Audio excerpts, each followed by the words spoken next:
ఆదికాండము మొదటి అధ్యాయము 6వ వచనం నుండి 8వ వచనం వరకు చదువుకుందాం. ఆదికాండము మొదటి అధ్యాయము 6వ వచనం నుండి 8వ వచనం వరకు చదువుకుందాం. మరియు దేవుడు జలముల మధ్య విశాలమును కలిగి ఆ జలములను ఈ జలములను వేరుపరచునుగాక అని పలికెను.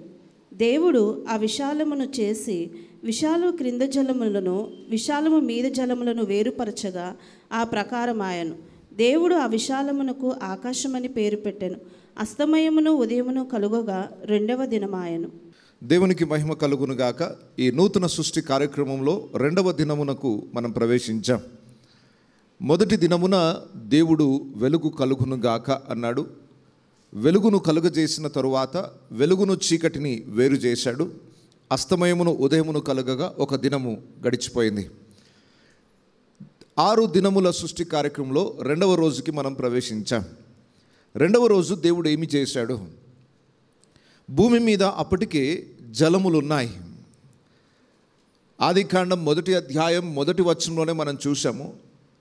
దేవుడు భూమిని ఎప్పుడు కలుగజేశాడో ఆ కలుగజేసిన సమయంలోనే జలములను కూడా కలుగజేశాడు. 2వ వచనంలో చూస్తే భూమి నిరాకారంగా శూన్యంగా మారిపోయి భూమి అంతా కూడా జలముతో నిండిపోయి ఉంది. అంటే ఏదో జలప్రలయం జరిగినట్టుగా మనకు 2వ వచనంలో కనబడుతుంది. భూమి మీద కేవలము జలములు మాత్రమే ఉన్నాయి. 2వ దినమున దేవుడు చేసింది ఏంటంటే జలములను వేరు చేయుట.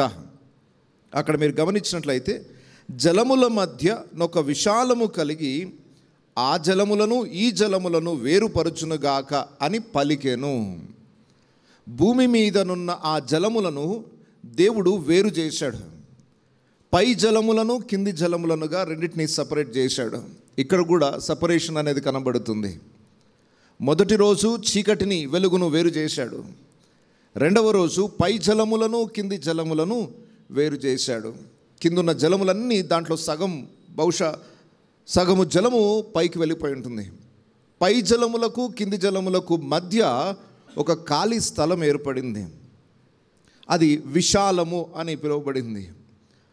హిబ్రూలో రఖియా అనే పదము ఉపయోగించబడింది. రఖియా అన్న పదానికి అర్థం ఏంటంటే ఏదైనా ఒక వస్తువుని సుత్తెతో బాగా దంచి సాగదీయడం, ఎక్స్పాన్స్ అన్నమాట. ఎక్స్పాండ్ చేయడం ఒకదాన్ని. ఆకాశ విశాలమును దేవుడు పరిచెను అనే మాట చాలాసార్లు మీరు బైబిల్లో చూస్తారు. He expanded heavens. ఆయన ఆకాశ విశాలమును పరిచెను అంటే పై జలములను కింది జలములను వేరు చేసి మధ్యలో ఒక ఖాళీ స్థలాన్ని ఏర్పాటు చేశాడు. దాన్ని విశాలము అని పిలుస్తాం. దీని గురించి ఇంకా కాస్త మనం ముందు ధ్యానం చేద్దాం. సైంటిఫికల్గా దాన్ని ఎలా అర్థం చేసుకోవాలి, పై జలములు అంటే ఏంటి, వీటిని గురించి చాలా విషయాలు ఉన్నాయి. కానీ ఈరోజు కేవలము ఆ 6 దినములలో నుండి దేవుని రక్షణ ప్రణాళిక ఏంటో దాని మీద మాత్రమే మనము దృష్టిని కేంద్రీకరిస్తున్నాం. దీంట్లోనున్న సైంటిఫికల్ ఎవిడెన్సెస్ కానివ్వండి, శాస్త్రీయపరమైన విధంగా దీన్ని ఎలా అర్థం చేసుకోవాలి, సృష్టి ఇప్పుడున్న సైన్స్కి అది వ్యతిరేకమా, ఈ సృష్టి కార్యక్రమము సైన్స్ని ఆమోదిస్తుందా, దాన్ని అంగీకరిస్తుందా అన్న విషయాలు తర్వాత మనం నేర్చుకుందాం. కానీ ఈరోజు మన జీవితంలోనికి అన్వయించుకోవాల్సిన పాఠాల మీద మాత్రమే నేను దృష్టిని కేంద్రీకరించబోతున్నాను. పై జలములను కింది జలములను వేరు చేసిన తర్వాత మధ్యలో ఒక విశాలము కలుగజేయబడింది. ఆ విశాలమునకు ఆయన ఆకాశము అను పేరు పెట్టాడు. ఇక్కడ గమనించండి, మొత్తం ఎన్ని ఆకాశాలు ఉన్నాయని మనం నేర్చుకున్నాం? 3 ఆకాశాలు ఉన్నాయి. ఆదియందు దేవుడు ఆకాశములను మరియు భూమిని చేసెను అన్నప్పుడు 2 ఆకాశాలు సృష్టింపబడ్డాయి. కానీ ఏదైతే కిందున్న మొదటి ఆకాశం ఉందో, అనగా మానవులు చూడడానికి అనుకూలంగా ఉన్న ఈ ఆకాశం ఏదైతే ఉందో, ఇది దేవుడు 2వ దినమున కలుగజేశాడు. అంటే మనం కింది నుండి కౌంట్ చేసుకుంటూ వెళ్తే ఇది మొదటి ఆకాశం. మొదటి ఆకాశము పైన జలములున్నాయి. అనగా ఇప్పుడు మనం పైనున్న మేఘాలను మనం చూసినట్లయితే వర్షాలన్నీ కూడా వచ్చేది ఆ మేఘాల నుండే. అంటే ఆకాశము పైన జలములున్నాయని అందరికీ సుపరిచితమైనదే, అందరికీ తెలిసిన విషయమే. అయితే ఈ పై జలములు ఎలా ఏర్పడ్డాయి అంటే కిందున్న ఈ జలములనే దేవుడు పైకి కొంత పంపించాడు. ఆ పైనున్న జలములు వేరు, కిందున్న జలములు వేరు. అయితే పైనున్న జలములకు పైన 2వ ఆకాశం, 2వ ఆకాశంలో సూర్యచంద్ర నక్షత్రాలు అనే నక్షత్రాల సమూహాలన్నీ కూడా రెండవ ఆకాశంలో ఉంటాయి. మూడవ ఆకాశము, అక్కడ పరదైసు, దేవుని సింహాసనము, పరలోక పట్టణము, ఇవన్నీ కూడా మూడవ ఆకాశంలో ఉంటాయి. దీని గురించి ఇంకా పూర్తిగా నేను వివరణ ఇస్తాను. ప్రస్తుతం నా అంశం అది కాదు కనుక దాన్ని డీటెయిల్గా నేను వెళ్ళట్లేదు. ఇప్పుడు మనం మొదటి ఆకాశం గురించి ఆలోచన చేస్తున్నాం. ఈ మొదటి ఆకాశము ఏర్పడడానికి జలములు వేర్పడవలసిన అవసరత ఏర్పడింది. ఈ జలములను వేరు చేయుట అన్న పదం మనం వినగానే బైబిల్లో మీకు ఇంకెక్కడైనా సంఘటన గుర్తొస్తుందా? జలములను వేరు చేసిన సందర్భం. మోషే ఇజ్రాయేల్ ప్రజలను ఐగుప్తు దేశం నుండి బయటికి తీసుకుని వచ్చేటప్పుడు వారు ఎదుర్కొన్న మొట్టమొదటి సమస్య ఎర్ర సముద్రం. వారు ఎర్ర సముద్రం దగ్గరికి రాగానే దారి కనబడలేదు. ఆ సముద్రము దాటి వారు అవతలికి వెళ్ళాలంటే వారికి మార్గం లేదు కనుక సనిగారు మోషే మీద, ఈ అరణ్యంలో మమ్మల్ని చంపడానికి తీసుకొచ్చావా, ఇక్కడ ఐగుప్తులో సమాధులు లేవని చెప్పి ఇక్కడికి తీసుకొచ్చావా అని చాలా సనిగారు. ఎందుకంటే వెనుక నుండి ఫరో సైన్యం వస్తుంది, ముందుకేమో మార్గం కనబడట్లేదు. సముద్రం దగ్గర నిలబడి ఎటు వెళ్ళాలో తోచని పరిస్థితుల్లో వారు ఉండగా మోషే మీద సనుగుతూ ఉన్నారు. ఆ సమయంలో మోషేతో దేవుడు పలికిన మాట, మోషే నువ్వు ఇంకే నాకెందుకు మొరపెడుతున్నావు, సాగిపో అన్నాడు. అక్కడ రోడ్డే లేదు, దారే లేదు, అయినా సాగిపో అన్నాడు. ఎలా సాగిపోవాలి? దేవుడు మోషేకి చెప్పినట్లుగా తన కర్ర చాపి ఆ సముద్రం వైపు ఆయన కర్రను చాపగానే సముద్రము రెండుగా చీలిపోయింది. జలములు వేరు చేయబడ్డాయి. జలములు వేరు చేయబడి ఆరిన నేలలో ఇజ్రాయేల్ ప్రజలందరూ కూడా ఎర్ర సముద్రమును దాటి అవతలికి వెళ్ళారు. ఇక్కడ బాగా గమనించండి, సృష్టిలో రెండవ రోజు జలములు వేరు చేయబడుట అనేది ఇజ్రాయిలుల యాత్రలో రెండవ మజిలీ, రెండవ ఘట్టమది. మీరు ఒక విషయాన్ని జ్ఞాపకం పెట్టుకోండి, అది ఎన్నో సంవత్సరాల నేను చెప్పుదాం అనుకుంటున్నాను కానీ అది ఇంకా పూర్తి వివరాలు వాటిని మీతో పంచుకోలేదు. బైబిల్లో దేవుని రక్షణ ప్రణాళికను వివరించే 4 ముఖ్యమైన అంశాలు ఉన్నాయి. ఒకటి, ఈ 6 రోజుల సృష్టి అనగా 7వ రోజు విశ్రాంతితో కలుపుకొని 7 రోజుల ఈ సృష్టి కార్యక్రమాన్ని, దాని నుండి కొన్ని పాఠాలు నేర్చుకోవాలి. ఇజ్రాయిలుల యాత్రలో 7 మజిలీలు ఉంటాయి. ఐగుప్తు నుండి కనానుకు వెళ్ళడానికి 7 ఘటములను వారు దాటుతారు. 7 అనుభవాలు, యాత్రలో నుండి నేర్చుకోవాల్సిన పాఠాలు 7. ప్రత్యక్ష గుడారములో 7 ఉపకరణాలు ఉంటాయి. దేవుడు మనుషుల మధ్యలో నివాసం ఉండడానికి తాను ఏర్పాటు చేసుకున్న ప్రత్యక్ష గుడారములో మనం గేట్ లోపలికి ప్రవేశించగానే ఆవరణము, తర్వాత పరిశుద్ధ స్థలము, అతి పరిశుద్ధ స్థలం, ఈ 3 స్థలాలు కలిపి ప్రత్యక్ష గుడారములో 7 ఉపకరణాలు ఉంటాయి. ఆ 7 ఉపకరణాలు 7 అనుభవాలను మనకు నేర్పిస్తాయి. ఒకటి, సృష్టి కార్యక్రమంలోని 7 రోజులు. రెండవది, ఇజ్రాయిల్ యాత్రలో 7 మజిలీలు. మూడవది, ప్రత్యక్ష గుడారములోనున్న 7 ఉపకరణాలు. నాలుగవది, ఇజ్రాయిలీలకు 7 పండుగలు నియమించబడ్డాయి. 7 పండుగలు, పస్కా పండుగ దగ్గర నుండి పులియని రొట్టెల పండుగ, ఇలా ప్రథమ ఫలముల పండుగ అని 7 పండుగలు వారికి ఉన్నాయి. ఆ 7 పండుగలు కూడా దేవుడు మానవులను రక్షించడానికి ఏర్పాటు చేసిన రక్షణ ప్రణాళిక మనకు అర్థమవుతుంది. విచిత్రం ఏంటంటే ఈ 4 విషయాలు ఒకదానికొకటి మ్యాచింగ్ అవుతాయి. ఉదాహరణకు చెప్తున్నాను, మనం సృష్టిలోని మొదటి రోజు ఏం చూసాము? మనం అందరము చీకట్లో ఉన్నాము, పాపములోనున్నాము. మొట్టమొదటిగా వెలుగు మన మీద ప్రకాశించింది. అంటే ప్రభు అయిన యేసుక్రీస్తు మనకు పరిచయం అయ్యాడు. మనం సువార్తను విన్నాము. ప్రభువుని, ఆ వెలుగుని మన హృదయంలోనికి ఆహ్వానించాం. ఆ వెలుగు మనలో ప్రకాశించగానే సృష్టిలోని మొట్టమొదటి కార్యము మన జీవితంలో జరిగింది. యేసుని రక్షకునిగా స్వీకరించడమే రక్షణలో మొదటి మెట్టు. ఇజ్రాయిలుల చరిత్రలో మీరు గమనించినట్లయితే వారు ఐగుప్తు దేశంలో ఉన్నారు, అనగా పాపపు బానిసత్వానికి సాదృశ్యంగా ఉంది.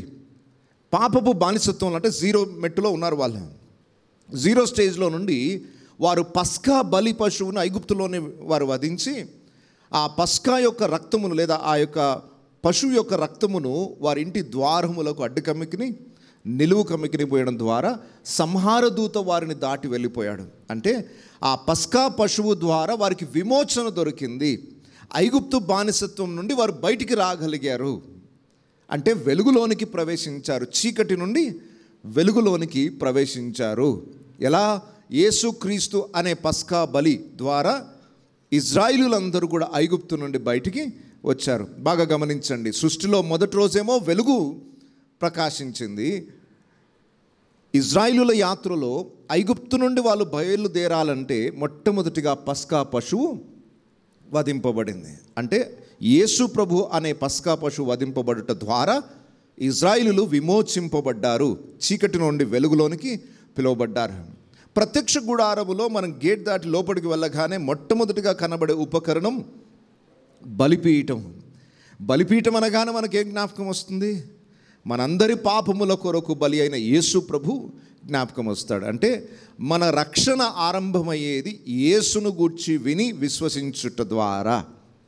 అక్కడ పస్కా పశువు వధింపబడింది, ఇక్కడ బలిపీఠం కనబడుతుంది. సృష్టిలో మొదటి రోజు చూస్తే వెలుగు ప్రకాశించింది. ఇవన్నీ యేసు ప్రభువుని సూచిస్తున్నాయి.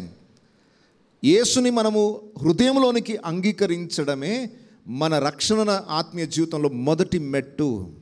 అలాగే 7 పండుగలలో మొట్టమొదటి పండుగ పస్కా పండుగ.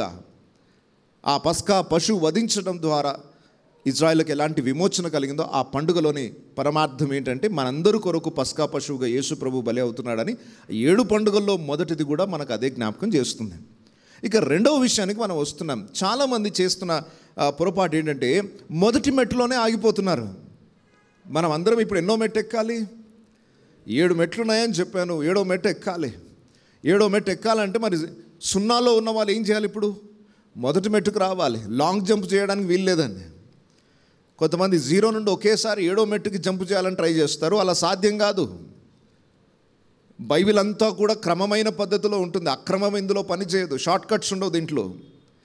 దేవుడు ఏ డిజైన్ చేశాడో ఆ డిజైన్ ప్రకారం మనం వెళ్ళాల్సిందే. శూన్యములో నుండి అనగా 0 స్థాయిలో నుండి మనం వెలుగులోనికి వచ్చాం. అక్కడే ఆగిపోకండి, 2వ దినపు సృష్టి కార్యక్రమంలోనికి రావాలి. 2వ రోజు సృష్టి కార్యక్రమం మనకి ఏం జ్ఞాపకం చేస్తుందంటే జలములు వేరు చేయబడుట అనేది కనబడుతుంది. జలములు వేరు చేయుట అనేది బైబిల్లో మనకి ఇంకొక సందర్భాన్ని గుర్తు చేస్తుంది. ఎర్ర సముద్రము 2గా చీలిపోవడము, 6 నెలల్లో ఇజ్రాయిల్ అందరూ ప్రయాణించడం. అలా ఇజ్రాయిల్ అందరూ ఎర్ర సముద్రము దాటి వెళ్ళుట అనే అనుభవాన్ని పౌలు ఎలా వర్ణించాడో చూద్దాం. కొరింథీలకు రాసిన మొదటి పత్రిక 10వ అధ్యాయం మొదటి 2 వచనాలు చూడండి. సహోదరులారా, ఈ సంగతి మీకు తెలియకుండాట నాకు ఇష్టము లేదు. అదేదనగా మన పితరులందరూ మేఘము కింద నుండిరి, వారందరూ సముద్రములో నడిచిపోయారు. అందరూ మోషేని బట్టి మేఘములోనూ సముద్రంలోనూ బాప్తిస్మము పొందిరి. చాలండి. అందరూ మేఘములోనూ సముద్రములోనూ బాప్తిస్మము పొందిరి. సముద్రములో బాప్తిస్మం ఎప్పుడు పొందారు వాళ్ళు? ఎర్ర సముద్రమును దాటి వెళ్ళుట బాప్తిస్మమునకు సాదృశ్యము అని పౌలు మన జ్ఞాపకం చేస్తున్నాడు. వింటున్నారా అందరూ? 2వ అనుభవం, రక్షణలోని 2వ అనుభవం, 2వ మెట్టు ఏంటంటే నీవు యేసుని రక్షకునిగా స్వీకరించిన తరువాత మొదటి మెట్టులోనికి వచ్చావు, అక్కడే ఉండిపోకూడదు, నువ్వు 2వ మెట్టులోనికి రావాలి. అనగా నీటి బాప్తిస్మము పొందాలి. వేరు చేయబడిన జలములను దాటుకొని బయటికి రావాలి. ఐగుప్తు నుండి బయలుదేరిన ఇజ్రాయిలీలు ఎర్ర సముద్రమును చూసి అక్కడే ఆగిపోవద్దు, ఖచ్చితంగా ఎర్ర సముద్రము దాటి అవతలికి వెళ్ళాలి. ఎందుకు? వారు కనానుకు వెళ్ళడం వారి గురి. ఎర్ర సముద్రం దాటకపోతే వారు కనానుకి చేరలేరు. పరమ కనానుకి, దేవుని వాగ్దాన దేశానికి వెళ్ళాలంటే వారి కళ్ళ ముందున ఎర్ర సముద్రమును దాటి వెళ్ళాలి. మానవ శక్తితో దాన్ని దాటలేం కాబట్టి దేవుడే దాన్ని 2గా చీల్చి ఆరిన నేలగా చేశాడు. అనగా నీటి బాప్తిస్మమునకు సాదృశ్యం ఇది అని పౌలు స్పష్టంగా జ్ఞాపకం చేస్తున్నాడు. ఎర్ర సముద్రము దాటుట నీటి బాప్తిస్మమునకు సాదృశ్యము. వేరు చేయబడిన జలముల మధ్యలో నుండి నీవు నడుచుట, అది రక్షణలోని 2వ మెట్టు. ఇక్కడ చాలా జాగ్రత్తగా ఈ విషయాన్ని మీరు గమనించాలి. ప్రత్యేకంగా ఇంకా ఎవరైతే బాప్తిస్మము పొందలేదో వారికి మాత్రమే ఈరోజు ప్రత్యేకమైన అంశం. బాప్తిస్మము పొందిన వారు కూడా పొందడం ద్వారా మీకు ఎలాంటి ఆశీర్వాదమో ఈరోజు మీరు నేర్చుకోగలుగుతారు. బాప్తిస్మము తీసుకున్న వారికి ఉన్న గొప్ప భాగ్యం ఏంటో ఈ లేఖనాలు మనకు జ్ఞాపకం చేస్తాయి. సరే, ఇక్కడ చాలా జాగ్రత్తగా వినండి. 2వ మెట్టులోనికి ఎందుకు రావట్లేరు ప్రజలు? యేసు ప్రభు అని, రక్షకుడు అని మీకు తెలుసు, సువార్తను విన్నారు, వెలుగై ఉన్న దేవుని హృదయంలోనికి ఆహ్వానించారు, ఐగుప్తు నుండి బయటికి వచ్చారు. ఇక నాకు ఐగుప్తు అక్కర్లేదు అనుకునే బయటకు వచ్చారు. ఐగుప్తులోనున్న పాపపు బానిసత్వం నాకు అక్కర్లేదు అనుకొని యేసుని రక్షకునిగా స్వీకరించి బయటికి వచ్చారు. మరి బయటికి వచ్చిన వారు ఎర్ర సముద్రం దగ్గరనే ఎందుకు ఆగిపోయారు? వెలుగైన దేవుని ఆహ్వానించారు, మరి రెండో మెట్టులోనికి ఎందుకు రావట్లేరు? ఏది మిమ్మల్ని అడ్డగిస్తుంది? ఏ కారణాన్ని బట్టి మీరు ఎర్ర సముద్రం దాటి ముందుకు రాలేకపోతున్నారు? రక్షింపబడి సంవత్సరాలు అయిపోయింది. యేసు ప్రభు ఎవరో తెలుసుకొని ఆయనను ప్రభువుగా అంగీకరించి కొన్ని సంవత్సరాలు గడిచిపోయింది. మీరు ఇంకా మొదటి మెట్టులోనే ఉన్నారు. ఎందుకు రెండో మెట్టులోనికి రాలేకపోతున్నారు? కారణం ఏంటి? అలా రాకుండా అక్కడే ఉంటే చాలా ప్రమాదము కూడా. ఎందుకు అది ప్రమాదం అంటున్నానంటే, మరలా మీరు ఐగుప్తులోనికి వెళ్ళిపోయే అవకాశం ఉంది. చీకట్లో నుండి వెలుగులోనికి వచ్చారు. రెండో మెట్టులోనికి రాకపోతే మళ్ళా వెలుగులో నుండి చీకట్లోనికి వెళ్ళిపోయే ఛాన్సెస్ ఉన్నాయి. ఉదాహరణకు ఇజ్రాయిల్ చరిత్రనే మీకు అర్థమయ్యేటట్టు వివరిస్తాను. ఇజ్రాయిల్ చరిత్రలో ఐగుప్తు నుండి వారు బయటికి వచ్చారు. ఎర్ర సముద్రం దగ్గర ఉండగానే వెనుక నుండి ఎవరు తరుముతూ వస్తున్నారు? వాళ్ళని ఫరో సైన్యము తరుముతూ వస్తుంది. ఎందుకు? వీళ్ళని అనవసరంగా వదిలేశాం, మరలా వీళ్ళని బానిసత్వంలోకి తీసుకొని వెళ్ళాలి. వీళ్ళు లేకపోతే మనకు అక్కడ పనులు జరగట్లేదు. వెట్టి చాకిరంతా ఎవరు చేస్తారు? వాళ్ళని అనవసరంగా వదిలేశాం.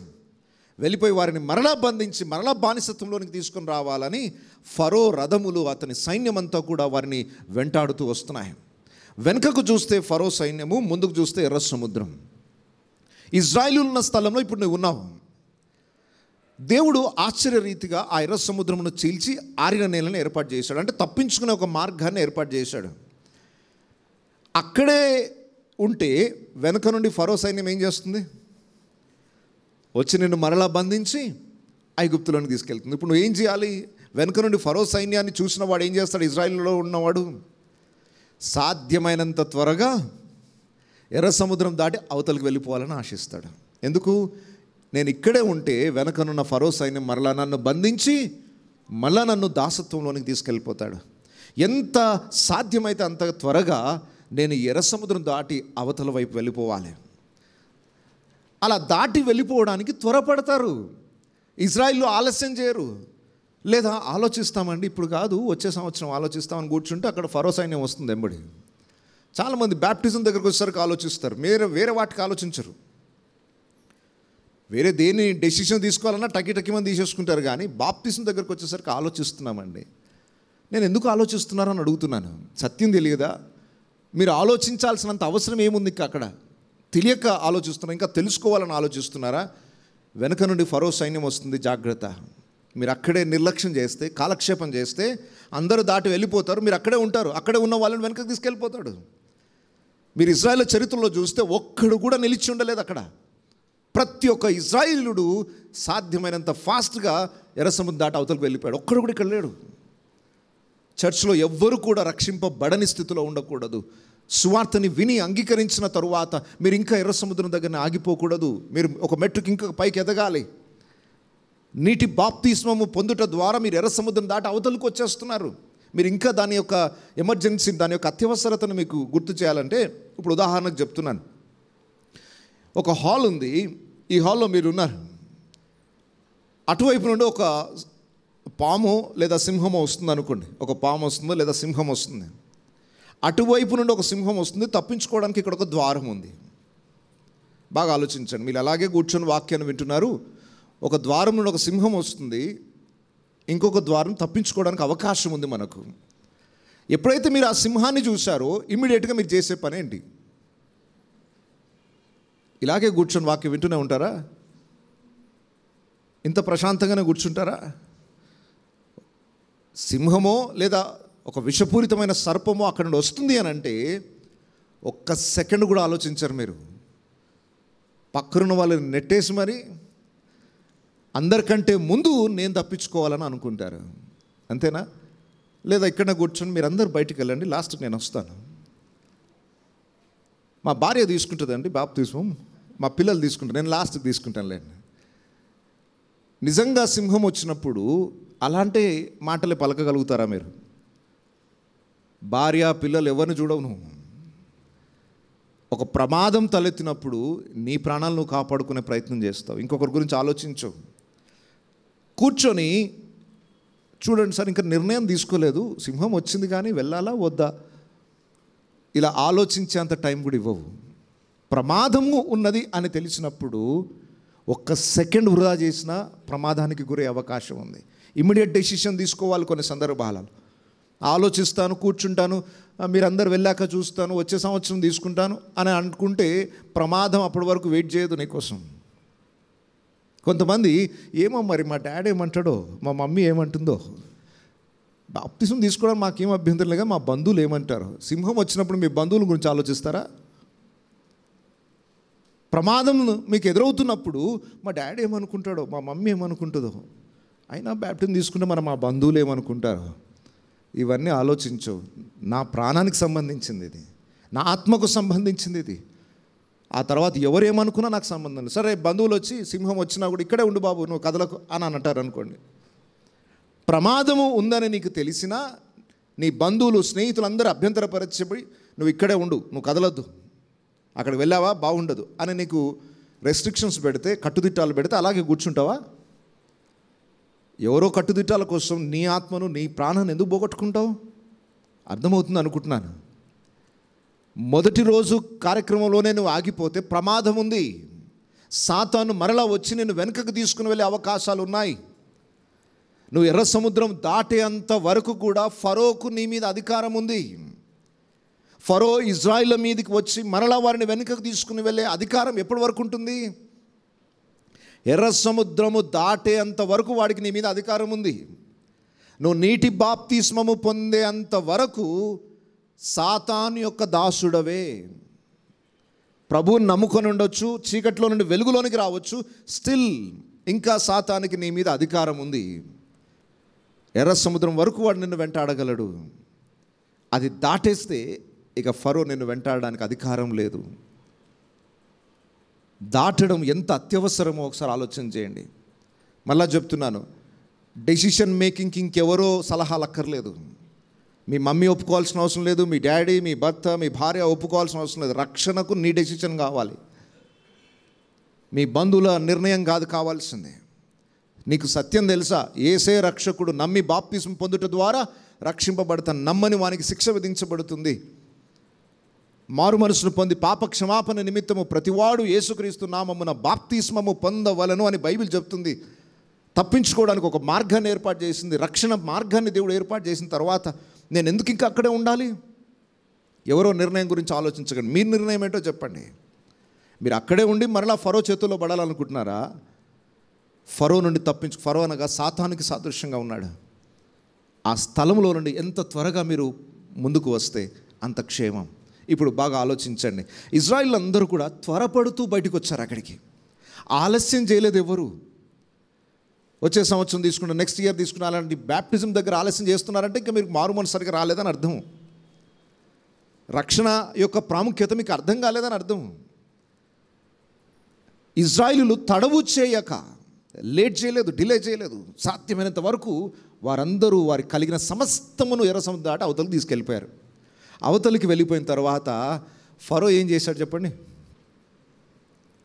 వీళ్ళందరూ వెళ్ళిపోయినట్టే ఆయన కూడా రథాలను వెంటేసుకొని ఎర్ర సముద్రం గుండా ఆయన కూడా తరమాలని ప్రయత్నం చేశాడు. అంటే ఫరో ఏం ప్లాన్ చేశాడంటే, ఎర్ర సముద్రం దాటి అవతలికి వెళ్ళిపోయినా వారిని మరలా బంధించి వెనకకి తీసుకొని రావాలని అనుకున్నాడు. రథాలను వెంటేసుకొని సముద్రం మధ్యలోనికి వచ్చాడు. ఇజ్రాయిల్ దాటి అవతలికి వెళ్ళిపోయారు. ఫరో అతని సైన్యం ఏం జరిగింది? అదే ఎర్ర సముద్రములో వారు ముంచివేయబడ్డారు, జల సమాధి చేయబడ్డారు. ఒక్కసారి ఎర్ర సముద్రము దాటి అవతలికి వెళ్ళిపోయిన తర్వాత ఇక ఫరో నిన్ను వెంటాడలేడు. ఫరోకి నీ మీద అధికారం లేదు. ఈ విషయం చాలా జాగ్రత్తగా గమనించండి. ఎప్పుడైతే నీటి బాప్తిస్మం తీసుకుంటావో సాతానికి, పాపానికి నీ మీద అధికారం ఉండదు. పాపపు బానిసత్వం నుండి నువ్వు విడుదల పొందుతావు, రక్షింపబడతావు. రక్షణ అనేది అది ముఖ్యమైన ఘటము. ఎందుకు అనంటే, బ్యాప్టిజం తీసుకున్నప్పుడు ఏం జరుగుతుంది? మనము క్రీస్తుతో పాటు చనిపోయి, క్రీస్తుతో పాటు సమాధి చేయబడి, క్రీస్తుతో పాటు తిరిగి లేచే అనుభవంలోనికి వస్తాం. అంటే పాత జీవితం అంతా సమాధి చేయబడి క్రొత్త జీవితాన్ని ప్రారంభిస్తున్నాం మనం. అప్పటి వరకు పాత జీవితమే ఉంటుంది. మీరు ఎన్ని సంవత్సరాల నుండి చర్చకైనా రానివ్వండి, మీరు ఎన్ని ప్రసంగాలైనా వినండి, నీటి బాప్తిస్మము పొందే అంతవరకు క్రీస్తుతో పాటు చనిపోయి తిరిగి లేపబడిన అనుభవం మీకు ఇంకా రాలేదని అర్థము. కొన్ని ప్రత్యేకమైన సందర్భాలు ఉన్నాయి.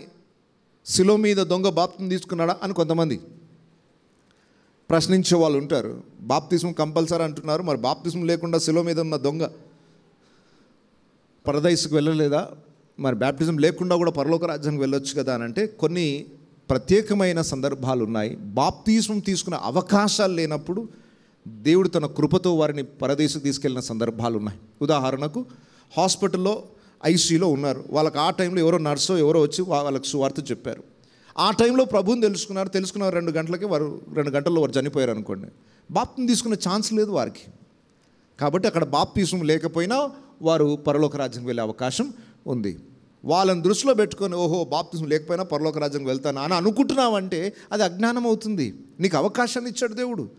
1 రోజా 2 రోజుల సంవత్సరాల తరబడి నువ్వు అలాగే కూర్చొని నుండి నేను పరదేశకు వెళ్తాను అనే భ్రమలో నువ్వు బ్రతికితే నువ్వు మోసం చేసుకుంటున్నట్టే. దేవుడు నీకు అవకాశాలు ఇచ్చినప్పుడు తప్పించుకొని పారిపోవడానికి ప్రయత్నం చేయండి. అక్కడ ఎవ్వరూ అడ్డుకోవద్దు. నీకు ఎవరో వద్దు అన్నంత మాత్రం నువ్వు ఆగిపోవడం కాదు, ఎదిరించి మీరు ముందుకు వెళ్ళాలి. ఎర్ర సముద్రం దాటిన తర్వాత మనకున్న బెనిఫిట్ ఏమని చెప్పాను? ఇక ఫరో మన మీద ప్రభుత్వము చేయడు. అప్పటి వరకు సాతానికి నీ మీద అధికారం ఉంటుంది. ఇతడు నా వ్యక్తి, నా ప్రాపర్టీ అంటాడు సాతాను. ఎర్ర సముద్రం దగ్గర వరకే, దాటి అవతలకు వెళ్ళిపోయిన తర్వాత ఫరోకి ఇక ఇజ్రాయిల్ మీద ఏమాత్రం అధికారము లేదు. ఇక్కడ మీకు అద్భుతమైన విషయం నేను చెప్తాను ఏంటంటే, చేతబడి శక్తులు, దురాత్మల యొక్క ప్రభావము నువ్వు నీటి బాప్తిసం పొందుకునేంత వరకు నీ మీద ఉండే అవకాశాలు ఉన్నాయి. ఏ రోజైతే నువ్వు నీటి బాప్తిసం పొంది బయటకు వస్తావో ఏ చేతబడి శక్తులు కానీ మాంత్రిక శక్తులు కానీ నీ మీద పని చేయవు. అది మీకు తెలుసో తెలియదో నాకు తెలియదు, కానీ నేను కొంతమంది మాంత్రికులతో మాట్లాడాను. వారు మాంత్రిక విద్యలను ఎలాంటి వ్యక్తుల మీద ప్రయోగం చేస్తారో వారి నుండి నేను విన్నాను. నాకు అప్పుడు ఆరంభంలో, సేవ ఆరంభంలో ఒక మాంత్రికుడు, అనుకోకుండా ఆయన మాంత్రికుడు అని తెలియదు, తర్వాత తెలిసినప్పుడు సవాల్ చేస్తా ఉన్నాను ఆయనతో, నీకు అంత శక్తులు ఉంటే నా మీద ప్రయోగం చేయి అని చెప్పేసి ఆవేశంతో, అప్పుడు సేవా పరిచయంలో ఆరంభంలో ఏదో దేవుని కొరకు ఏదో చేయాలన్న ఆరాటంలో ఉన్న కాలం అది. ఆయనని సవాల్ చేశాను నేను. ఆయన ఎంత పెద్ద మాంత్రికుడు అని అంటే, చూస్తూ చూస్తూ చేతుల్లో నుండి రక్తాలు తెప్పించేవాడు. అంత పెద్ద మాంత్రికుడు నేను సవాల్ చేస్తా ఉన్నాను ఆయన, నీకు అంత ప్రభావం ఉంటే, అంత శక్తి ఉంటే నా మీద ప్రయోగం చేయి. 2 నిమిషాలు మౌనంగా ఉండి ఆయన మాట్లాడిన మాట ఏంటంటే, యేసునందు విశ్వాసం ఉంచి రక్షింపబడిన వాళ్ళని మేము ఏం చేయలేము అన్నాడు. ఇది ఒక మాంత్రికుడి నోటి నుండి డైరెక్ట్గా నేను విన్న సాక్ష్యం ఇది. ఎందుకు అలా జరిగింది అని అంటే, ఆల్రెడీ ఇంకొకరి మీదకి ప్రయోగం చేశాడట ఆయన. ఒక దురాత్మను పంపాడు, ఒక సాధారణమైన విశ్వాసం మీద ప్రయోగం చేశాడు. ఆయన రక్షింపబడి బాప్తిసం పొందిన వ్యక్తి, ఇంకేం అంతగా ప్రభువుని గురించి తెలియదు. ఆ వ్యక్తి దగ్గరికి దురాత్మ వెళ్ళి రిటర్న్ వచ్చేసిందట. అమ్మో వాళ్ళ దగ్గర నేను వెళ్ళలేను, వాళ్ళ దగ్గర శక్తులు ఉన్నాయి. ఈయన అనుకున్నాడట, నేను పంపిన శక్తి కన్నా గొప్ప శక్తి ఏముంది, నా దగ్గరున్న మాంత్రిక విద్య కంటే ఇంకా గొప్ప శక్తి ఉందా, అది ఏమి శక్తి అని తెలుసుకోవడానికి వెళ్ళి వారు యేసు ప్రభునందు విశ్వాసం ఉంచారని తెలుసుకొని ప్రార్థన చేసుకోవడానికని చర్చకొచ్చాడు ఆయన. ఆయన దగ్గర ఉన్న శక్తి కన్నా యేసు శక్తి గొప్పది అని తెలుసుకొని చర్చకొచ్చి ప్రార్థన చేయించుకొని వెళ్ళాడు ఆయన. ఈ సత్యము లోకానికి ఇంకా తెలియదు. నేను అంటున్నాను, రక్షింపబడిన నీ మీద సాతాను యొక్క శక్తులు ప్రభావం 1% కూడా నీ మీద పడదు. సంపూర్ణంగా బంధకాల నుండి బయటకు వచ్చేసావు. ఇక ఫరో అధికారం నీ మీద చలాయించడానికి వీల్లేదు. ఎర్ర సముద్రం వరకు మరలా వచ్చి నేను బంధించి తీసుకుని వెళ్ళిపోయే ఛాన్సెస్ ఉన్నాయి. అందుకొరకే బ్యాప్టిజం తీసుకునే అంతవరకు కూడా మనిషి ఏమనుకుంటాడంటే ఫ్రీడమ్ ఉంది, ఇంకా నేను ఇంకా బ్యాప్టిజం తీసుకోలేదు కదా, ఇంకా తప్పు చేయొచ్చు. మైండ్లో ఒక రకమైన ఆలోచన ఉంటుంది. బ్యాప్టిజం ఎందుకు తీసుకోవట్లేరంటే ఇంకా కొన్ని చేయాల్సినవి ఉన్నాయి, పెండింగ్ ఉన్నాయి కదా కొన్ని. మనసులో వాటిని ఇంకా చంపుకోలేదు. బ్యాప్టిజం తీసుకుంటే ఇవన్నీ చేయొద్దు కదా, అందుకొరకే తీసుకోకుండా చేయడానికి అవకాశం ఉంటుంది కదా అనుకుంటున్నారు. కొంతమంది విచిత్రంగా మాట్లాడతారు, సార్ బ్యాప్టిజం ఎందుకు తీసుకోవట్లేదు అంటే, తీసుకుంటే పాపం చేయొద్దంట కదా సార్. బ్యాప్టిజం తీసుకొని పాపం చేస్తే మళ్ళీ పరలోకం వెళ్ళమంట కదా సార్. అవును కరెక్టే, బ్యాప్టిజం తీసుకున్నాక మనం పాపం చేయకూడదు. బ్యాప్టిజం తీసుకొని పాపం చేస్తే పరలోకానికి వెళ్ళవు అని తెలుసు కదా. బ్యాప్టిజం తీసుకోకుండా పాపం చేస్తే నరకానికి వెళ్తావా, పరలోకానికి వెళ్తావా? చాలామంది ఏమంటారంటే బ్యాప్టిజం తీసుకున్నాక పాపం చేయొద్దంటే కదా సార్, చేస్తే నరకానికి వెళ్తామంట కదా. అవును, మరి తీసుకోకపోతే కూడా నరకానికి వెళ్తావు కదా. చాలామంది వెనుకనే ఉండిపోవడానికి ఇష్టపడుతున్నారు. ఎందుకనంటే వారికి ఇంకా ఐగుప్తు మీద మమకారం చావలేదు అని. బాగా వినండి, ఇజ్రాయిలుడు ఎర్ర సముద్రం దాకా వచ్చి ఎర్ర సముద్రం దాటకుండా అందరు వెళ్ళిపోయినా అక్కడే ఉంటున్నాడంటే ఈయనకి దేని మీద మనసు ఉంది? ఇంకా ఐగుప్తు సొరకాయలు కీరకాయల మీదనే. ఐగుప్తు కొరడా దెబ్బలు గుర్తులేవు, ఐగుప్తులో ఉన్న బానిసత్వం జ్ఞాపకం లేదు. వాళ్ళకి ఏం గుర్తొచ్చాయి? నైలు నది చేపలు, ఐగుప్తులోనున్న సొరకాయలు కీరకాయలు గుర్తొచ్చాయట. అంటే సాతాను ఎంత భ్రమలో పడేస్తారంటే అసలు ఆ ఎంజాయ్మెంటే వేరండి. ఏం ఎంజాయ్మెంట్? నువ్వు పాప బానిసత్వం నీ బతుకు నాశనం చేసుకున్నావు, అది గుర్తు చేయడు సాతాను.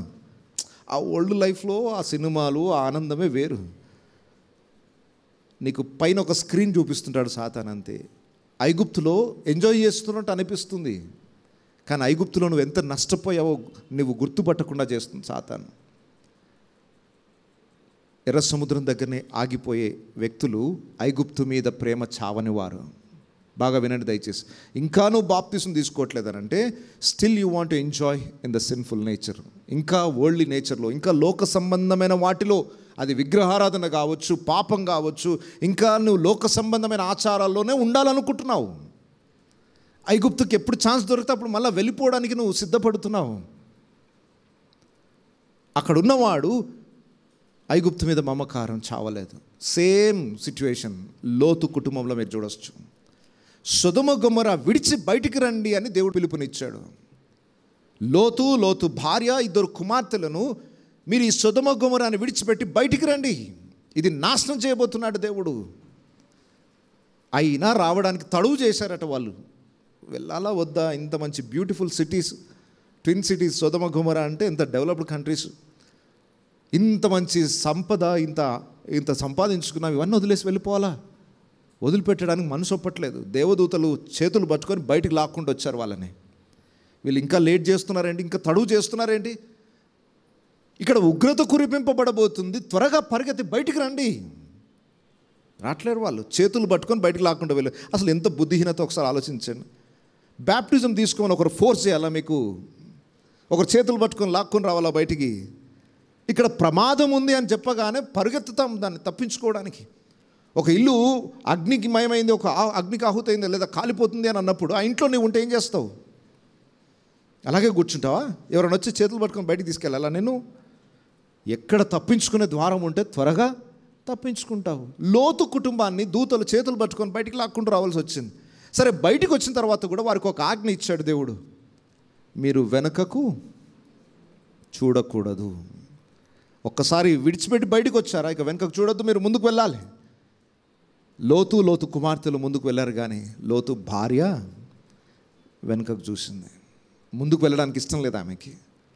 వెనుకకు చూచి ఉప్పు స్తంభం అయిపోయింది. చాలామంది ఐగుప్తు నుండి బయటకు వచ్చి ఎర్ర సముద్రం దాకా వస్తారు. ఏసే రక్షకుడు, ఏసంటే మాకు చాలా ప్రేమ, కానీ ఇంకా కొంచెం ప్రేమ దేని మీద ఉంది? సొదొమ గొమొర్రా మీద, ఐగుప్తు మీద ఇంకా ప్రేమ చావలేదు. వెనుకకు చూడాలనిపిస్తుంది కాబట్టి ముందుకు వెళ్ళలేరు. దయచేసి గమనించండి, ఆ వెనుకున్నవి మరిచి ముందున్న వాటి కొరకు వేగిరపడండి. వెనుకది అయిపోయింది, ఇక నువ్వు మళ్ళీ వెనుకకు చూడొద్దు. ఇక నువ్వు ప్రమాదంలో ఉన్నావు, సాధ్యమైనంత త్వరగా నువ్వు దాటి అవతలకు వెళ్ళాలి. ఒక్కసారి దాటి అవతలకు వెళ్తే పాపము మన మీద ప్రభుత్వము చేయదు. అప్పటి వరకు నువ్వు ఇంకా సాతాను యొక్క దాసుడవు, దాసురాలివే. వాడు ఏం చెప్తా చేయాల్సిందే, తప్పించుకునే ఛాన్స్ లేదు. గొలుసులు కట్టేసి తీసుకెళ్తాడు అంతే. ఆ అవకాశాన్ని సాతానుకి ఇవ్వకుండా ఉండాలంటే అందరూ కూడా యేసునందు విశ్వాసం ఉంచి బాప్తిస్మము పొందాలి. బాప్తిస్మం పొందుట అనగా ఎర్ర సముద్రం దాటి అవతలికి వచ్చుట. ఇక్కడ ఇంకొక విషయాన్ని మీరు బాగా గమనించండి.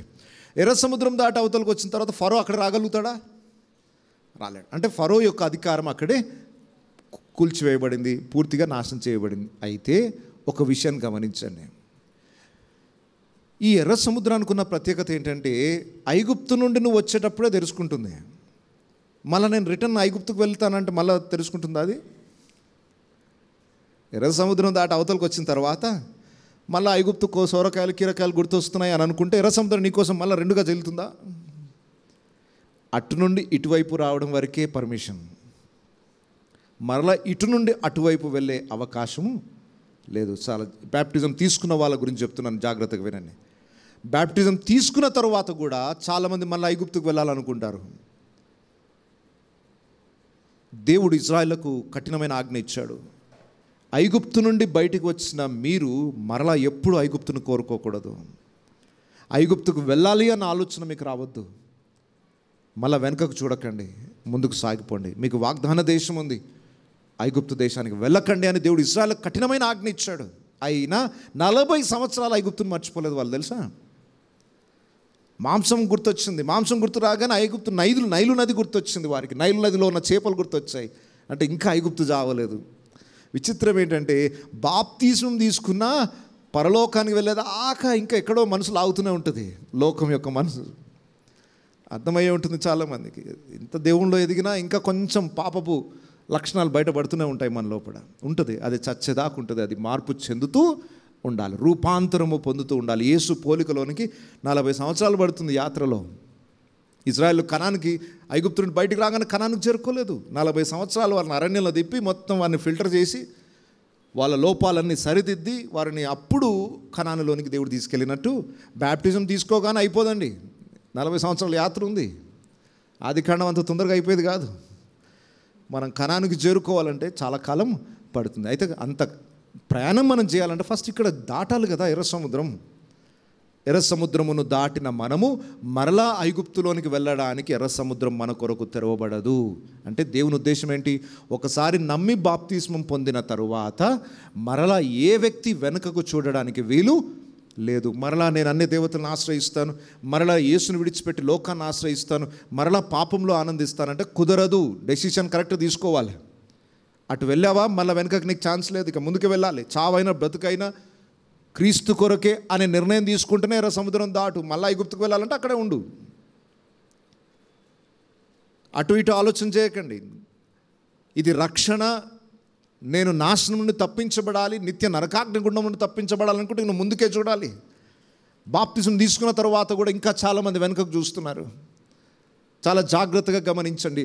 ఫరో ఐగుప్తు దాటిన తర్వాత వచ్చి నిన్ను బంధించి తీసుకెళ్ళలేడు, కానీ నువ్వు ఒకవేళ వెనుకకు వెళ్ళిపోతే అది నీ చేతుల్లో ఉంది. నేను ఇంతకుముందు చెప్పాను, బాప్తిజం తీసుకొని బయటికి వెళ్ళిన వాడు ఏ దురాత్మ శక్తులు వారి మీద పని చేయవని చెప్పాను. అయితే బాప్తిజం తీసుకున్నా కూడా కొంతమంది మరలా ఐగుప్తుకి వాళ్ళంతటా వాళ్ళ ఇష్టంతో వస్తారు. అలాంటి వాడి మీద మళ్ళీ ఐగుప్తు యొక్క రాజు పెత్తనం చలాయిస్తాడు. వింటున్నారా? ఐగుప్తు రాజు ఎర్ర సముద్రం దాటి బయటకు వచ్చి నిన్ను బంధించి తీసుకెళ్ళలేడు, కానీ నీకు ఫ్రీడమ్ ఉంది. నేను మళ్ళీ ఐగుప్తుకే వెళ్తానంటే వెళ్ళొచ్చు. మరలా వెళ్ళి ఆ పాపపు బానిసత్వంలోనే నేను పడతానంటే అది నీ ఇష్టం. దేవుడైతే ద్వారం తెరవడు.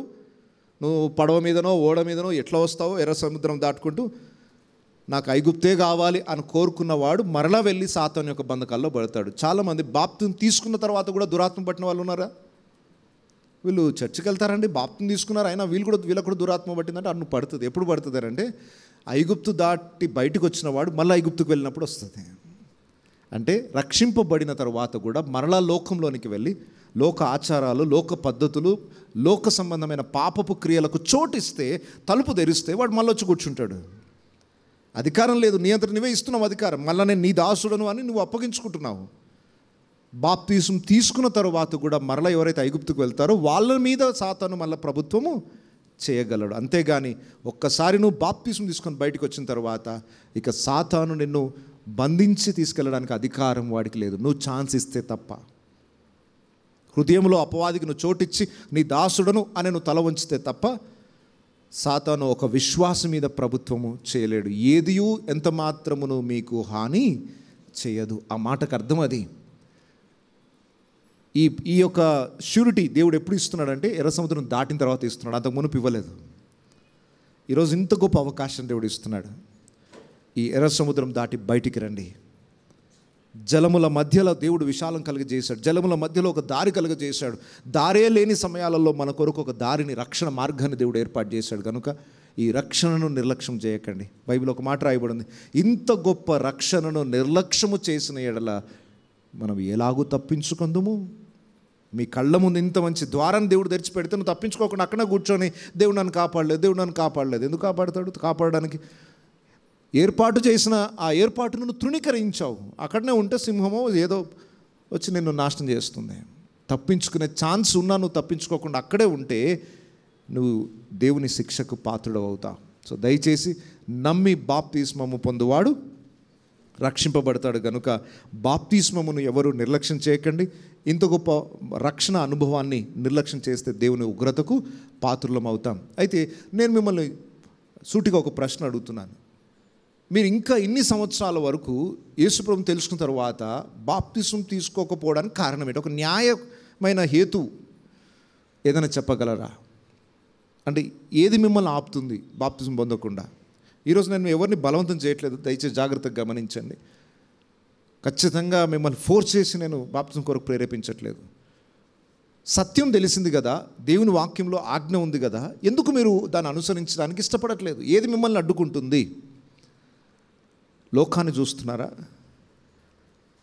ఐగుప్తుని, సొదొమ గొమొరాని చూసినట్టుగా చూస్తున్నారా? ఇంకా పాపంలో ఎంజాయ్ చేయాలనుకుంటున్నారా? కొంతమంది యవనస్తులను బాప్టిజం ఎప్పుడు తీసుకుంటామంటే ఇంకో 3 years తర్వాత తీసుకుంటాను అంటాడు. 3 years తర్వాత నువ్వు బ్రతుకుతావు అన్న గ్యారెంటీ ఉందా?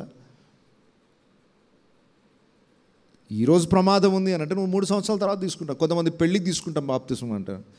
ఎవరు చెప్పారు మీకు పెళ్ళికి తీసుకోవాలి బాప్తిస్మం అని? క్రిస్టియన్ మ్యారేజ్ అయితే ఒక రూల్ ఉంది, ఏంటంటే విశ్వాసితో జతపరచబడాలి. ఒక విశ్వాసి అవిశ్వాసితో జతపరచబడకూడదు. కనుక ఇద్దరు విశ్వాసులు అనడానికి ప్రూఫ్ ఏంటంటే ఇద్దరు బాప్తిస్మం తీసుకున్న వాళ్ళు అయితేనే పెళ్లి చేయాలని పెద్దలు నిర్ణయించారు. బైబిల్ కూడా దాన్ని ఆమోదిస్తుంది. కాబట్టి చాలామంది దాన్ని ఎట్లా మార్చుకున్నారంటే, ఓహో పెళ్ళి క్రిస్టియన్ మ్యారేజ్ చేసుకోవాలంటే బ్యాప్టిజం అయి ఉండాలి. వీళ్ళు బ్యాప్టిజం తీసుకోరు. ఎప్పుడు తీసుకుంటారు? వారు పెళ్ళికి ముందు రోజు. ఒక పెళ్ళికి నన్ను ఆహ్వానించారు. ఒక పెళ్ళికి వెళ్తే 11 గంటలకు జరగాల్సిన పెళ్ళి 2 అయిపోయింది మధ్యాహ్నం. ఇంకా ఏం ఏర్పాటు జరగట్లేదు. అప్పుడు అక్కడ లోకల్ పాస్టర్ గారు వచ్చి పదండి చెరువుకి వెళ్దామంటాడు. ఇప్పుడు చెరువుకి వెళ్ళడం ఏంటయ్యా అంటే, పిల్లోడు బాప్తిస్మం తీసుకోలేదట, వెళ్ళి బాప్తిస్మం ఇచ్చేసి వద్దాం. 11 గంటలకు పెళ్ళి అన్నారు, 2 గంటలు అవుతుంది, ఇంకా పెళ్లి కాలేదు, ఇప్పుడు తీసుకెళ్ళి బాప్టిజం ఇస్తానంటారేంటి? మరి బాప్టిజం లేకుండా ఎలా పెళ్లి చేస్తామండి అంటున్నాడు.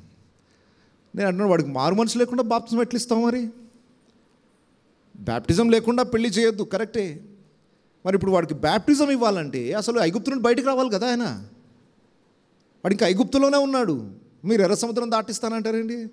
మారు మనసు లేకుండా బాప్తిస్మం ఎవరికి ఇవ్వడానికి వీలు లేదు. నువ్వు ఐగుప్తు నుండి బయటికి రావాలి అని నిశ్చయించుకున్నప్పుడే నువ్వు బాప్తిస్మం పొందడానికి అర్హుడవు. సో పెళ్లి బాప్తిస్మాలు పనికిరావు. ఎవరైనా అలాంటి అనుభవం నుండి వచ్చిన వాళ్ళైతే మారు మనసును పొందండి, మళ్ళీ బాప్తిస్మం పొందండి. పెళ్లి కోసం తీసుకున్న బాప్తిస్మములు బాప్తిస్మం లెక్కలోనికే రావు. నమ్మి బాప్తిస్మం పొందుట అనగా మారు మనసును పొంది పాపపు బానిసత్తును నేను బయటికి రావాలి అని నిశ్చయించుకొని యేసుని రక్షకునిగా స్వీకరించుకొని మీరు నీటి బాప్తిస్మం పొందితేనే అది నిజమైన రక్షణ అనుభవంలోనికి వస్తుంది. లేదా ఎవరి కోసమో మీరు బాప్తిస్మం తీసుకొని వాళ్ళ ఫోర్స్ తోటో వీళ్ళ ఫోర్స్ తోటో ఏదో నీళ్ళలో మునిగి లేసామండి అని అనుకుంటే అది కూడా చెల్లదు. ఇంకొకటి ఏంటంటే, బాప్తిస్మం తీసుకోవడానికి అంటే రకరకాల సాకులు చెప్తూ ఉంటారు. అవన్నీ క్లారిఫై చేయాలనుకుంటున్నాను నేను. కొంతమంది బ్యాప్టిజం తీసుకోమంటే తీసుకోరు. ఎందుకనంటే, మేము బ్యాప్టిజం తీసుకుంటే మా పిల్లల పెళ్ళిళ్ళు కావండి అని. ఎవరు చెప్పారు మీకు ఈ అబద్ధం? మేము బ్యాప్టిజం తీసుకుంటే మా పిల్లలకి పెళ్ళిళ్ళు కావండి అని. ఎందుకు కావండి అంటే, మా బంధువులలో ఎవరు ఇవ్వరండి. మీ బంధువులు రక్షింపబడ్డ వాళ్ళ అంటే కాదు, అన్యులు. అంటే నీ మనసులో ఇంకేముందంటే ఐగుప్తులోనే ఉన్నావు. నేను బయటికి వస్తాను కానీ నా పిల్లలు మాత్రం ఐగుప్తులోనే ఉండాలి. అంతే కదా మీ ఉద్దేశం? ఇప్పుడు నేను బ్యాప్టిజం తీసుకుంటే మా బంధువులలో, మా కులస్తులలో, మా వర్గస్తులలో పిల్లల్ని ఇవ్వరు. మా బంధువులు, మా రక్త సంబంధులంతా ఎవరు? రక్షింపబడని వాళ్ళు. అంటే నీ పిల్లలకి ఎవరిని ఇవ్వాలనుకుంటున్నావు? ఇంకా ఐగుప్తులోనే ఉంచాలనుకుంటున్నావు. నువ్వు బయటికి రావాలని ఆశ ఉంది నీకు, నీ పిల్లలు మాత్రం ఎక్కడ ఉండాలి? ఇదేమో న్యాయమా? న్యాయంగా అనిపిస్తుందా మీకు? అది ఐగుప్తు పాపపు బానిసత్వం నీకు తెలిసింది, నువ్వు బయటకు వచ్చావు, నీ పిల్లలు రావాలి కదా బయటికి. వాళ్ళని అక్కడే ఎందుకు ఉంచుతావు? పైగా నేను దాటి వెళ్ళిపోతే మళ్ళీ వాళ్ళకి ఇబ్బంది అవుతుందేమో అని నువ్వు బయటకు వచ్చి ఎర్ర సముద్రంగా నిలబడి వెనకకు చూసుకుంటూ కూర్చున్నావు. రేపు నీ పిల్లలు నీవు ఇద్దరు కలిసి నశించిపోతారు. ఆ అజ్ఞానము నాశనానికి నడిపిస్తుంది. దయచేసి గమనించండి. నువ్వు బాప్తిస్మం తీసుకుంటే నీ పిల్లలకు పెళ్ళిళ్ళు కావు అనే అపోహ అనే తప్పు. ఎందుకు అట్టి అపోహ ఉందనంటే, మా వర్గములో దొరకరు అనే ఆ చెడ్డ అభిప్రాయం నీ మనసులో ఉంది. ఒకసారి రక్షింపబడిన తరువాత రక్షింపబడిన వ్యక్తితోనే వివాహం జరగాలి. మరలా మా బంధువుల్లో, మా స్నేహితుల్లో, మా అన్యజనులలోనే మా సంబంధాలు వెతుక్కుంటాం, మా కులస్తులలోనే వెతుక్కుంటున్నామంటే ఇంకా నీ పాపం చావలేదు అని అర్థం. ఇంకా ఐగుప్తు యొక్క మమకారం చావలేదు అని అర్థం. రక్షింపబడిన తరువాత ఇక నీ కులంతో పని లేదు. ఎర్ర సముద్రం దాటి బయటకు వచ్చిన తర్వాత ఇక నీ పాత జీవితం సమాధి చేయబడింది. నీ ఐడెంటిటీ మారిపోయింది. మేము పలానా అని చెప్పుకోవడం కాదు, ఇప్పుడు మేము యేసయ్య బిడ్డలం అనే ఐడెంటిటీ మారిపోయింది. ఐడెంటిటీ కార్డ్ చేంజ్ అయిపోయింది మనకు. కొంతమంది ఎర్ర సముద్రం దాటి బయటకు వస్తారు, అదే పాత ఐడెంటిటీ కార్డు వెంబడేసుకొని వస్తారు. ఇప్పుడు ఎట్లుంటుందంటే, ఒక పిల్లోడిని ఈ స్కూల్ మార్చేసి ఇంకొక స్కూల్కి తీసుకెళ్ళాం, ఒక స్కూల్ మార్చేసి ఇంకో స్కూల్ తీసుకెళ్ళాం. పాత స్కూల్ యొక్క ఐడెంటిటీ కార్డే పెట్టుకొని కొత్త స్కూల్కి వెళ్తాను ఊరుకుంటారా? పాత జాబ్ చేసేవాడివి, నువ్వు పాత కంపెనీలో పని చేసేవాడు, ఈ పాత కంపెనీలో ఐడెంటిటీ కార్డు ఒకటి ఇచ్చారు, అది పని మానుకోగానే ఐడెంటిటీ కార్డు ఏమైపోతుంది? కొత్త కంపెనీకి వచ్చావు, కొత్త కంపెనీ వాడు కొత్త ఐడెంటిటీ కార్డు ఇస్తాడు. పాతదాన్ని వదిలేసి కొత్త దానికి రావాలి. చాలామంది ఏం చేస్తారంటే, ఆ పాత ఐడెంటిటీ కార్డు ఆ కంపెనీలో మంచి పోస్ట్ ఉంది సార్, అదే ఈ కొత్త కంపెనీకి కూడా పెట్టుకొని వస్తా, ఇక్కడ కంపెనీ గేట్ దగ్గర కూడా రానివ్వడు, నువ్వు వేరే ఐడెంటిటీ కార్డు పెట్టుకొని వస్తే. నమ్మి బాప్తిస్మము పొందిన వాడు మళ్ళీ నా ఐడెంటిటీ ఇది అని లోక సంబంధమైన చెప్పుకున్నావంటే you are not eligible in to heaven. బాగా వినండి దయచేసి. వేరే కంపెనీ, పాత కంపెనీ ఐడెంటిటీ కార్డుతో కొత్త కంపెనీలో నువ్వు ఎంట్రీ కావాలంటే గేట్ దగ్గరనే ఆపేస్తారు నేను, ఈ కంపెనీకి సంబంధించిన ఐడెంటిటీ కార్డు ఇది కాదు అని. అలాగే నేను ఐగుప్తుకు సంబంధించిన వాడిని, ఐగుప్తులో నాకు మంచి ప్రొఫెషను, ఐగుప్తులో నేను గ్రేట్ అనుకొని నేను ఐగుప్తోడనే అనుకుంటున్నావు, అక్కడికి వస్తే ఎర్ర సముద్రం దాటి బయటకు కూడా రాలేవు, అక్కడ నీకు అనుమతి లేదు. బాగా వినండి, ఎర్ర సముద్రం అనగా నిన్ను నువ్వు చంపుకోవడం, నీ పాత జీవితం సమాధి చేయబడడం, ఇప్పుడు క్రీస్తు బిడ్డగా కొత్త జీవితాన్ని ప్రారంభించడం. నేను నా పలుకుబడి, నా హోదా, నా కులము, నా వర్గము, నా బంధువులు అన్నిటినీ వదిలేసి, అందుకొరకే సెపరేషన్ అనే మాట నేను నెక్స్ట్ వీక్ చెప్తాను, ఇప్పుడు టైం చాలదు కనుక ఇంకా ఈ సెకండ్ డే క్రియేషన్ పని అయిపోలేదు, సెకండ్ పార్ట్ నేను నెక్స్ట్ వీక్ చెప్తాను, అంత ఒకటే రోజు దాన్ని న్యాయం చేయలేం కనుక. బాప్తిస్మం అనగా చచ్చిపోవడం. నేను అన్న వ్యక్తి చచ్చిపోతేనే నాలో క్రీస్తు జీవిస్తాడు. అపోస్తలుడైన పౌలు అన్నాడు, నేను క్రీస్తుతో కూడా సిలువ వేయబడి తిని, ఇక బ్రతుకువాడను నేను కాదు, నాలో ఎవరు బ్రతుకుతున్నారు? క్రీస్తే బ్రతుకుతున్నాడు. బ్యాప్టిజం పొంది బయటికి రాగానే ఒక బ్రాండ్ న్యూ ఐటంగా నువ్వు మారిపోతావు. కంప్లీట్గా పాత జీవితం సమాధి చేయబడి కొత్త జీవితం, పునరుత్థాన మహిమలో నువ్వు ఆనందిస్తావు. ఆ లైఫే వేరేని. సాతాను నిన్ను అక్కడ రాకుండా చేస్తాడు. ఎంతసేపు సాతాను యొక్క ఆశ నిన్ను వెనుకకు లాక్కోవాలనే, నువ్వు వాడికి జీవితకాలం బానిసగా పని చేయాలనే, వాడు చెప్పిందల్లా నువ్వు చేస్తూ ఉండాలి, వాడు చెప్పిన పాపమల్లా నువ్వు చేస్తూనే ఉండాలి. అది సాతాను కోరిక. ఇంత దూరం ప్రయాసపడి వచ్చారు మీరు, ఐగుప్తును విడిచిపెట్టి బయటకు వచ్చారు, 430 సంవత్సరాల బానిసత్వం నుండి బయటకు వచ్చారు, ఇంకెందుకు అక్కడే ఆగిపోతారు? ఈరోజు అందరికీ పిలుపునిస్తున్నాను. ఇంకా ఎవరైతే బాప్తిస్మం పొందలేదో ఈరోజు ఒక పిలుపునిస్తున్నాను. మీరు యేసు రక్షకుడని తెలుసుకున్నట్లయితే ఆయన ద్వారా మాత్రమే రక్షణ. నేనే మార్గమును, నేనే సత్యమును, నేనే జీవమును, నా ద్వారా తప్ప ఎవరు తండ్రి యొద్దకు చేరరు అనే మాటను నమ్మి యేసు వద్దకు వచ్చినట్లయితే నువ్వు ఐగుప్తు నుండి బయటకు వచ్చావు, చాలా గొప్ప పని చేశావు. కానీ అక్కడే ఆగిపోకుండా మరి ఈరోజు నిర్ణయం తీసుకోగలుగుతావా? ఇక ఈ జీవితం ఇక్కడితోనే నేను ఆగిపోను, నేను ముందుకు సాగిపోతాను, నా యాత్రలో నేను ఇంకొక ముందు అడుగు వేస్తాను, నేను పరమకాణానికి చేరుకునే వరకు ఇక వెనుకకు చూడను, ముందుకే సాగిపోతాను అనే నిర్ణయం ఈరోజు నువ్వు తీసుకున్నట్లయితే నువ్వు ధన్యుడవు.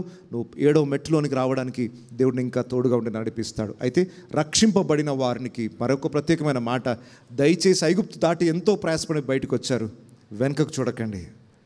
నువ్వు నమ్మి బాప్తిస్మం పొందిన తర్వాత మళ్ళా వెనుకకు చూడకండి, మళ్ళీ పాపం వైపు వెళ్ళకండి, మళ్ళీ లోకం వైపు వెళ్ళకండి, దేవునికి దూరమైన స్థితిలో ఉండకండి. ఐగుప్తులో ఉన్న అన్నీ మర్చిపోయి వాటిని విడిచిపెట్టి మీరు పరమకాణాన్ని మీద దృష్టిని పెట్టండి. వెనుకకు చూచి లోతు భార్యలాగా మారకండి, వెనుకకు చూచి నశించిపోతున్న వ్యక్తుల్లాగా మీ జీవితాలు ఉండకుండా బాప్తిస్మం పొందడం అంటే ఒక గొప్ప అనుభవంలోనికి వచ్చారు మీరు. ఇక రియల్ స్టోరీ అక్కడ నుండి స్టార్ట్ అవుతుంది. ఇజ్రాయెల్ యాత్రలో మీరు చూస్తే ఎర్ర సముద్రం వరకు నార్మల్ జర్నీ, ఎర్ర సముద్రం దాటిన తర్వాత రియల్ జర్నీ స్టార్ట్ అవుతుంది. అక్కడ సీను అరణ్యంలోనికి ప్రవేశిస్తారు. అక్కడ లైఫ్ అనేది అనేక మలుపులు తిరుగుతుంది. కాబట్టి నువ్వు వెనుకకు చూస్తే ముందుకు సాగలేవు. ఇజ్రాయిల్ వెనుకకు చూసి అరణ్యంలో రాలిపోయారు, ముందుకు సాగలేకపోయారు. వాళ్ళు ఐగుప్తుని గుర్తు చేసుకున్నప్పుడల్లా దేవుని ఉగ్రత వారి మీదకి వచ్చేది. ఇక్కడున్న బాప్తిస్మం పొందిన వారు దయచేసి మళ్ళీ లోకం వైపు చూసి నశించిపోకండి. అంతము వరకు సహించువాడే రక్షింపబడతాడు. ఐగుప్తుని బయటకు రాగానే రక్షణ కాదు, అంతము వరకు సహించిన వాడే రక్షింపబడతాడు. సో బయటకు వచ్చాము, 2వ మెట్టుకు వచ్చాము, ఇంకా 7వ మెట్టుకు రాలేదు. ఇంకా మనం వెళ్ళాల్సిన ప్రయాణం చాలా ఉంది. సో ఇంకా బాప్తిజం పొందని వాళ్ళు నెక్స్ట్ సండే బ్యాప్టిజమ్స్ ఉన్నాయి. తీసుకోవాలని ఆశ ఉంటే, బలవంతం ఏమీ లేదు, దేవుడు మీతో మాట్లాడితే, లేదా ఇంకో సంవత్సరం ఆలోచించి నిర్ణయం తీసుకుంటే మీ ఇష్టం. లేదా మా డాడీ ఒప్పుకోవాలి, మా మమ్మీ ఒప్పుకోవాలి, మా తాత ఒప్పుకోవాలి, మా భర్త ఒప్పుకోవాలని ఆలోచిస్తే అది మీ ఇష్టం. చెప్పాల్సిందంతా చెప్పాను, నిర్ణయం మీ చేతుల్లో ఉంది. తీసుకోవాలనుకుంటే వెళ్ళే ముందు పేర్లు తెలియజేసి వెళ్ళండి. నెక్స్ట్ సండే బ్యాప్టిజమ్స్ ఉన్నాయి. సో దయచేసి బాప్తిజం నిర్లక్ష్యం చేయకుండా మీరు బాప్తిజం పొంది ప్రభు యొక్క రక్షణలోనికి అడుగుపెట్టండి. క్రీస్తు అనే సంఘ శరీరములో అప్పుడు మీరు అవయవముగా అంటుకట్టబడినట్టు. అప్పటి వరకు సంఘములో మీకు పాలు లేదు. వింటున్నారా? మీరు ఎంత చర్చ్కి వచ్చినా కూడా క్రీస్తు శరీరములో ఒక అవయవముగా ఎప్పుడు ఏర్పడతారు? నీటి బాప్తిజం పొందిన తరువాతనే నువ్వు ఆయన అధికారపూర్వకంగా ఆయన కుమార్తెవు, ఆయన కుమారుడు. అప్పటిదాకా అందరూ పిల్లలే. ఇప్పుడు బయటున్న పిల్లల్ని కూడా మా పిల్లలే అంటాం. మా పిల్లలే అన్నదానికి తేడా నా సొంత పిల్లలకు నేను చూపించే ప్రేమ మమకారాలు వేరు. అందరి పిల్లలను కూడా ప్రేమిస్తాం. ఎవరైనా పిల్లలు ఏదైనా అడిగితే ఇస్తాం. అంతేగాని నా సొంత పిల్లలకు నేను చేసే ఆ మేలు ఉపకారం వేరు. దేవుని సొంత పిల్లలుగా కావాలంటే ఆయనను అంగీకరించి ఆయన ఆజ్ఞకు లోబడి బాప్తిజం పొందితే ఆయన జీవంలోనికి మనం ప్రవేశించిన వాళ్ళం అవుతాం. ఆయన పునరుత్థాన శరీరంలోనికి ప్రవేశించిన వాళ్ళం అవుతాం. అప్పుడు ఆయన సంఘం అనే శరీరంలో ఒక అవయవంగా మనం మారుతాం. కనుక అప్పటి నుండి పరలోక రాజ్యానికి సంబంధించిన సకల ఆశీర్వాదాలకు నువ్వు పాత్రుడవు. అప్పటి వరకు నీకు ఏమాత్రం ఐడెంటిటీ లేదు. అప్పటి వరకు ఇంకా లోక సంబంధమైన వ్యక్తివిగానే ఎంచబడతావు. మరి ఇంకా ఎంతకాలం ఆ స్థితిలో ఉండాలనుకుంటున్నావు? దేవుడు పిలుపునిస్తున్నాడు, రండి, బయటికి రండి. ఇంకా విన్నది చాలు, నేర్చుకున్నది చాలు, ఇంకా అక్కడే ఉండకుండా ఒక అడుగు ముందుకు వేద్దాం. అందరం కూడా తల వంచుతాం, కళ్ళు మూసుకుందాం.